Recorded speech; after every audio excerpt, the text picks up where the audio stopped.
Gaius Julius Caesar. While Alexander wept because he had no more worlds to conquer, Caesar is reported to have burst into tears while he was reading the exploits of Alexander.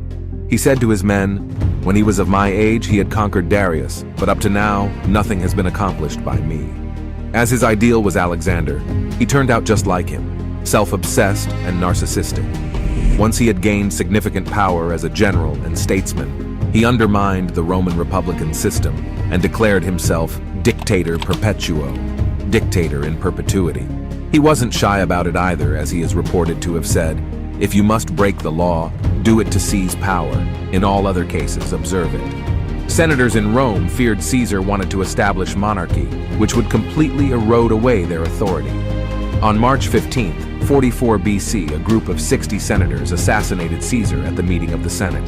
Collectively, the group stabbed him 23 times to show how much they all loved him.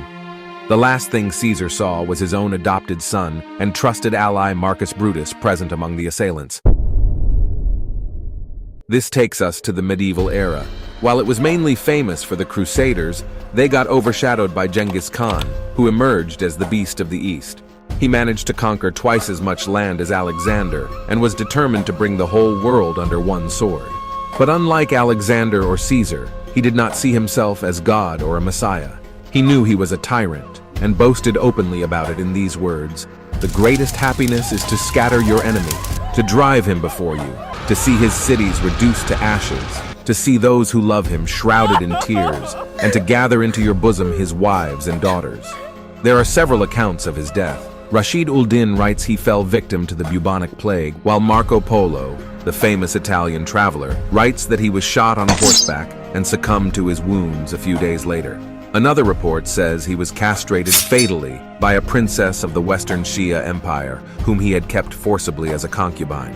The reason why his death is not well documented as other conquerors is because it was meant to be a secret.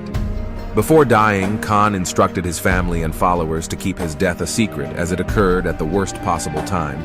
The Mongols were at the vital stage of their 20-year-long desired conquest of the Western Shia Empire. That conquest was more important for the dying Genghis Khan than his own grand funeral. Even his corpse brought death. Khan's followers slaughtered everyone on the route where his funeral procession was carried to keep it a secret. Fast forwarding 5 centuries, perhaps the greatest conqueror to live was Napoleon Bonaparte. The transition from swords and spears to artillery had taken place, and Napoleon was an undisputed genius in this art of war. Although he became emperor in the name of defending revolutionary France, one can see his ambitions carried him far beyond.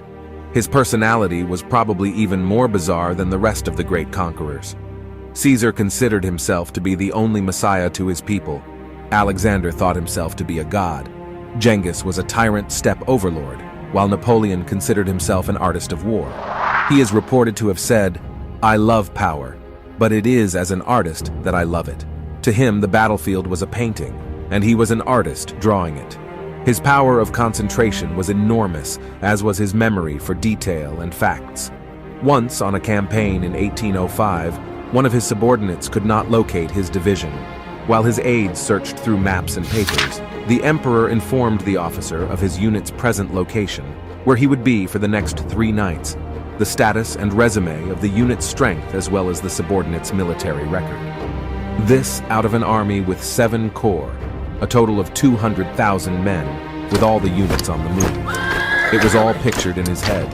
He swept victories throughout parts of Europe and the Mediterranean region with his forces moving as swiftly as the wind, only louder. However, the stakes got higher and higher, the death toll mounted, and the battles became even more blood-soaked. Eventually, he was defeated at the Battle of Waterloo in 1815 and was captured by the British forces. He was not sentenced to death since the British did not want him to die as a martyr. Instead, they house arrested him with a few of his followers in a rotten bungalow. He lived the rest of his life in constant denial of his circumstances. When he held a dinner party, men were expected to wear military dress, and women appeared in evening gowns and gems. He wanted to feel like he was still ruling. Years of isolation and loneliness took a toll on him, and he finally died on the 5th of May, 1821, making his last confession, France, the army, head of the army, Josephine. He basically expressed everything dear to him, his country, his military career, and his wife, Josephine,